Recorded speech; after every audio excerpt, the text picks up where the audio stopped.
পূর্বাচলের সব জমি কি একই রকম? একদমই না।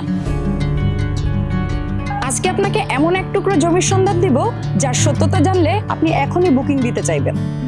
শতভাগ প্রাকৃতিকভাবে উঁচু জমিতে গড়ে উঠেছে আমাদের পূর্বাচল গ্রিন ভ্যালি। আমাদের জমি কতটা সলিড এবং উঁচু তা আমাদের প্রজেক্টের কাঁঠাল গাছগুলো দেখলেই বুঝতে পারবেন। কারণ জলাশয় এবং ডোবানালায় কখনো কাঁঠাল গাছ জন্মায় না। আমাদের এই প্রাকৃতিক সুন্দর পরিবেশে আমাদের মাস্টার প্ল্যান অনুযায়ী থাকছে 60 ফুট এবং 120 ফুটের বিশাল চওড়া রাস্তা। আর সবচেয়ে বড় সারপ্রাইজ, আমাদের প্রজেক্টের সি ব্লকে থাকছে প্রতি কাঠা মাত্র 3,50,000 টাকা। এই অফারটা কিন্তু সীমিত সময়ের জন্য, তাই আজই যোগাযোগ করুন।